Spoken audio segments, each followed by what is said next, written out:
కాలం ఒక ప్రవాహం. అది నిరంతరం సాగుతూనే ఉంటుంది. దాన్ని ఆపడం, దానికి ఎదురెళ్లటం ఎవరితరమూ కాదు. అయితే మనిషి తన అవసరాలకు అనుకూలంగా కాలాన్ని విభజించుకున్నాడు. అలా కాలాన్ని పరిశీలించుకుంటూ దానికి తగ్గట్టుగా నడుచుకుంటూ తన బుద్ధికి పదును పెట్టుకున్నాడు. కాలానికి తగ్గట్టుగా కర్మలు నెరవేర్చడంతోనే మనిషి జ్ఞాన ప్రయాణం మొదలైంది.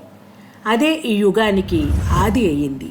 కాలమహిమను గుర్తు చేసుకుంటూ తెలుగువారు చేసుకునే మొదటి పండుగే ఉగాది. స్వస్తి శ్రీ చాంద్రమానేన విశ్వావసునామ సంవత్సర చైత్రమాసం ఉత్తరాయణం వసంత ఋతువు శుక్లపాడ్యమి ఆదివారం రేవతి నక్షత్రంలో ఈ ఏడాది మార్చి 30న ఉగాది వచ్చింది. అనాదిగా వస్తున్న ఉగాది పండుగ యుగాది అన్న సంస్కృత పదం నుండి పుట్టింది. మన వేదాలకు మంత్రసృష్టి జరిగిన రోజును, కాలం అడుగుపెట్టిన రోజుగా ఉగాది పండుగగా కొత్త సంవత్సరాదిగా తెలుగు వాళ్ళు జరుపుకుంటున్నారు. మన సాంప్రదాయంలో ఏ పండుగను చూసినా అది ప్రకృతితో ముడిపడి ఉంటుంది. అందులోనూ ఉగాది అయితే దాన్ని ఏ కోణంలో చూసినా ప్రకృతి ఆధారంగా కనిపిస్తుంది. వసంత ఋతువు వచ్చిందని తెలియచేసే పండుగ ఉగాది. ఉగాది నాటికి చుట్టుపక్కన ఏ చెట్టును చూసినా లేత ఆకులతో పచ్చగా కనువిందు చేస్తూ ఉంటుంది. ఆ సంతోషం కోయిల పాటల్లో, నెమలియ నాట్యాల్లో కనిపిస్తుంది. వసంతుడి ఆటల్ని చూసి మనసు పరవశించిపోకుండా ఉండగలదా? ఉగాది పండుగ వెనుక ఉన్న కథనాన్ని ఒక్కొక్కరు ఒక్కో విధంగా చెబుతారు. ఉగాది, ఉగా అంటే నక్షత్ర గమనం, జన్మ ఆయుష్ అని అర్థాలు ఉన్నాయి. వీటికి ఆది ఉగాది. అంటే ఈ ప్రపంచంలో పుట్టిన ప్రతి జీవి ఆయుష్కు మొదటి రోజునే ఉగాదిగా మారిందంటారు. చైత్రశుద్ధ పాడ్యమి నాడే కలియుగం మొదలైందని, త్రేతాయుగంలో ఉగాది రోజే శ్రీరాముడికి పట్టాభిషేకం జరిగిందని మరో కథనం. ఆ రోజే శ్రీ మహావిష్ణువు మత్స్యావతారంలో సోమకాసురుని సంహరించి వేదాలను బ్రహ్మకు అప్పగించాడని పురాణాల్లో ఉంది. బ్రహ్మదేవుడు సృష్టిని మొదలుపెట్టిన రోజు ఉగాదని అంటారు. మొదటి తెలుగు చక్రవర్తి శాలివాహనుడు ఉగాది రోజునే సింహాసనాన్ని అధిష్ఠించాడనేదే కూడా ప్రచారంలో ఉన్నది. ఉగాది రోజు నుంచే తెలుగు సంవత్సరం మొదలవుతుంది కాబట్టి ఇది తెలుగువారి మొదటి పండుగగా పేరుగాంచింది. అయితే తెలుగు రాష్ట్రాలతో పాటు ఇతర రాష్ట్రాల్లో కూడా ఉగాదిని గొప్పగా జరుపుకుంటారు.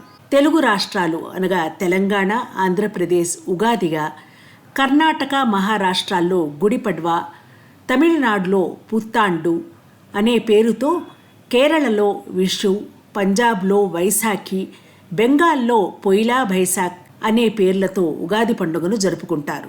2-3 రోజుల ముందు నుంచే పండుగ పనులు మొదలవుతాయి. ఉగాది రోజు పొద్దున్నే ఇంటిని శుభ్రం చేసుకుంటారు. తైల అభ్యంగన స్నానం చేసి గుమ్మానికి మామిడి తోరణాలు, వేపాకు తోరణాలు కడతారు. కొత్త బట్టలు వేసుకుని కొత్త కుండ కొనడంతో సందడి మొదలవుతుంది. ఒకవైపు పచ్చడి తయారు చేస్తుంటే మరోవైపు వేడివేడిగా భక్ష్యాలు తయారవుతాయి.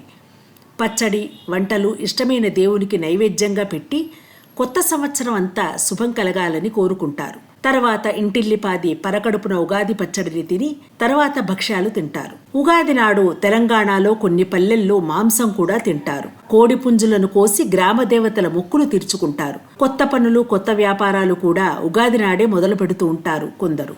ఈ రోజే చేసే తైల అభ్యంగన స్నానం శరీరానికి నువ్వుల నూనె పట్టించి, నలుగుపిండితో చేసే స్నానం శరీరంలో ఉన్న టాక్సిన్స్ అనగా విష పదార్థాలను తొలగిస్తుంది. ఉగాది రోజే పంచాంగ శ్రవణం, కవి సమ్మేళనం జరుపుతారు. ఉగాది రోజు పంచాంగ శ్రవణం చేస్తారు. ఈ పంచాంగ శ్రవణం వినడం వల్ల ఈ సంవత్సరంలో జరగబోయే మంచి చెడులతో పాటు పరిణామాలు తెలుసుకుంటారు. కలియుగంలో తిథి, నక్షత్ర ఫలితాలతో పాటు రాశి ఫలాలు, ఆదాయ వ్యయాలు, రాజపూజ్య అవమానాలు తెలుసుకుంటారు.